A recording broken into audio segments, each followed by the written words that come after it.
손흥민이 이끄는 대한민국 축구대표팀이 예상치 못한 전례 없는 상황에 직면했습니다. 대한민국이 2026 북중미 월드컵 조추첨에서 그룹 A에 편성되면서 전 세계 축구 매체들은 모두 충격을 금치 못하며 대한민국이 매우 어려운 위치에 놓였다고 평가했습니다.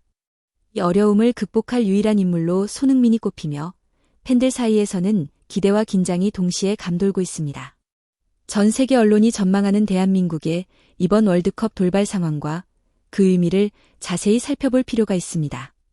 국제축구연맹 FIFA은 6일 새벽 2시 미국 워싱턴 DC 케네디 센터에서 2026 북중미 월드컵 조추첨을 진행했습니다.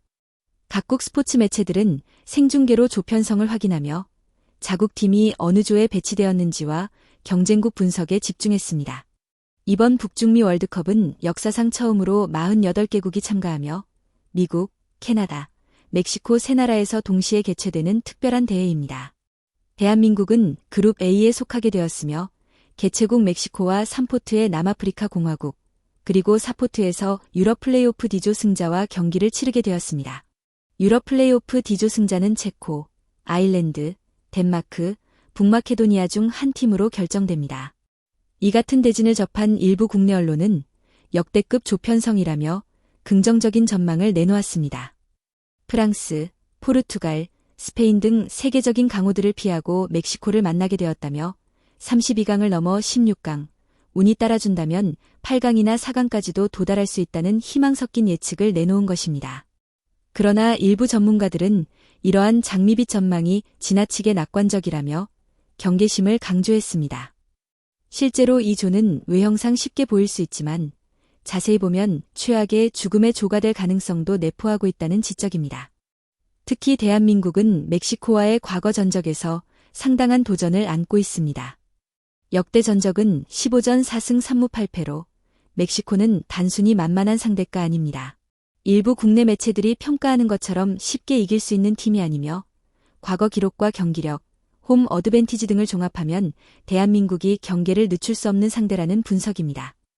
이런 상황 속에서 대한민국이 직면한 사상 초유의 대진과 손흥민이 보여줄 활약이 이번 월드컵의 핵심 관전 포인트가 될 전망입니다. 전문가들은 한국이 멕시코와 경기를 치르게 될 장소가 멕시코 현지라는 점에서 불리함이 클 것이라고 분석했습니다.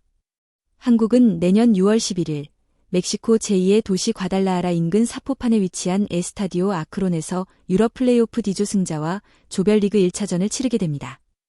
사포판은 해발 1571m의 위치에 과달라하라에서 차로 약 20분 거리에 있으며 고지대라는 점에서 선수들이 경기장 적응에 상당한 어려움을 겪을 것이라고 지적했습니다. 이어 한국은 일주일 후인 6월 18일 같은 장소에서 개최국 멕시코와 경기를 갖게 되며 높은 고도와 함께 축구 열기가 뜨거운 멕시코의 홈구장에서 열리기 때문에 홈팬들의 열광적인 응원을 이겨내는 것이 큰 숙제가 될 것이라고 덧붙였습니다.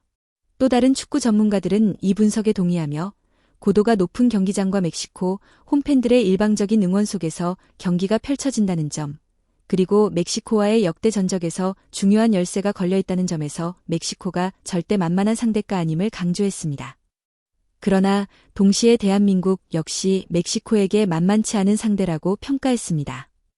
현재 멕시코 대표팀은 기존 세대가 노쇠화했고 그 뒤를 이을 새로운 세대의 스타 선수들이 아직 등장하지 못한 공백 세대라는 분석입니다.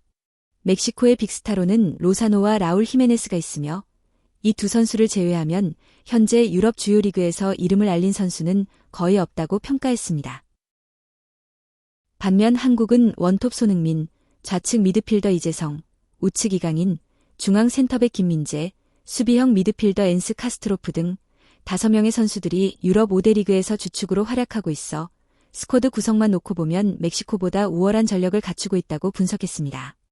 이러한 전력은 최근 멕시코와 치른 평가전에서도 그대로 드러났습니다.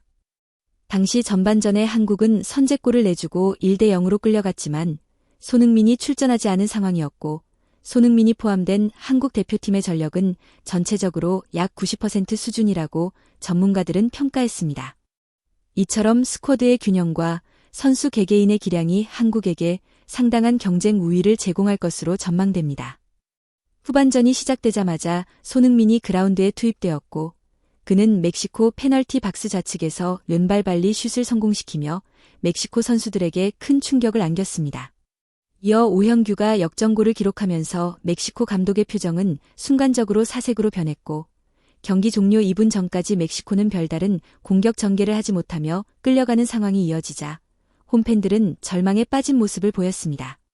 그러나 경기 종료 직전 라울 히메네스가 헤딩골을 기록하며 경기는 2대2 무승부로 마무리되었고 이미 거의 승리를 확정지은 경기를 놓치면서 팬들의 아쉬움은 이루 말할 수 없었습니다. 전문가들은 대한민국이 주축 선수들의 부상이나 체력 문제가 없는 상황에서 멕시코와 맞붙는다면 홈에서 치르는 경기임에도 불구하고 손흥민이 이끄는 한국을 쉽게 볼 수 없다고 평가했습니다. 이러한 분석에도 일부 팬들은 손흥민이라는 뛰어난 선수가 있음에도 불구하고 16강 이상을 기대하는 것은 과장이라고 지적했습니다. 32강 진출은 가능할 수 있지만 16강부터는 세계적인 강호들과 맞서야 하며 스페인, 독일, 포르투갈 등 세계 축구를 주름잡는 스타 플레이어들이 즐비한 팀을 한국이 이길 수 있을 리 없다는 의견입니다. 그러나 전문가들은 대한민국이 이러한 강호들과 맞섰을 때 의외로 좋은 승률을 기록했다고 말합니다. 한국은 2002년 월드컵에서 스페인을 상대로 승부차기 끝에 4강에 진출하며 기적을 만들어냈습니다. 당시 그 누구도 한국이 스페인을 꺾고 4강에 오를 것이라고 예상하지 못했지만 한국은 특유의 투지와 포기하지 않는 정신력으로 기적을 실현했습니다. 또한 전문가들은 한국이 2002년 월드컵에서 독일과 4강에서 맞붙었을 때는 체력 문제로 패배했지만 2016년 러시아 월드컵에서는 독일을 2대0으로 꺾었다고 전했습니다. 당시 김영권이 선제골을 기록하며 1대0으로 앞서자 독일 대표팀 전체가 충격에 빠졌고 노이어 골키퍼가 동점골을 막기 위해 나온 순간 뒷공간을 허용하면서 손흥민이 이를 따라가 슈팅으로 연결해 2대0을 만들며 독일을 침몰시켰습니다. 이러한 역사적 경기들을 통해 전문가들은 한국이 강호와의 맞대결에서도 충분히 경쟁력을 갖추고 있으며 손흥민이 중심이 되는 팀의 전력과 정신력이 결정적인 역할을 할 수 있다고 평가했습니다. 당시에도 한국이 독일을 2대0으로 꺾을 것이라고 예상한 매체는 전혀 없었습니다. 전문가들은 이어 다음 강적이 포르투갈이라고 분석하며 2002년 월드컵 당시 한국이 조별리그 3차전에서 포르투갈과 맞붙었을 때 세계 최고의 미드필더 루이스 피구가 버티고 있었기 때문에 전력상 한국이 전혀 상대가 되지 않을 것이라고 전 세계 매체들이 전망했다고 전했습니다. 그러나 경기에서 박지성이 골을 넣으며 포르투갈을 무너뜨리고 조별리그에서 탈락시키는 이변을 연출하자 전 세계 축구계는 한국 축구에 주목하기 시작했습니다. 2022년 카타르 월드컵에서도 비슷한 상황이 벌어졌습니다. 한국은 조별리그 3차전에서 포르투갈과 맞붙었고 당시 호날두가 있는 포르투갈이 한국을 손쉽게 제압할 것이라고 대부분의 해외 매체가 예상했습니다. 하지만 손흥민이 90m 가까운 드리블을 시도한 후 황희찬에게 완벽한 패스를 연결했고 이는 결승골로 이어지며 대한민국이 포르투갈을 1대0으로 이기는 극적인 승리를 기록했습니다. 이를 통해 스페인, 독일, 포르투갈과의 월드컵 상대 전적에서도 한국이 충분히 경쟁력이 있다는 것이 입증되었습니다. 이러한 분석을 접한 일부 팬들은 손흥민이 있는 대한민국이 세계적인 강팀이라는 점에 감탄하면서도 문제는 감독이 홍명보라는 점이라며 불만을 표했습니다.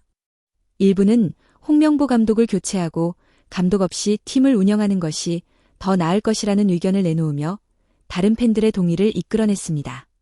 이러한 팬들의 반응은 한국 축구에 대한 관심과 기대가 여전히 높음을 보여주며 시청자들의 구독, 좋아요, 댓글 참여가 제작진의 열정을 더욱 끌어올린다고 평가했습니다.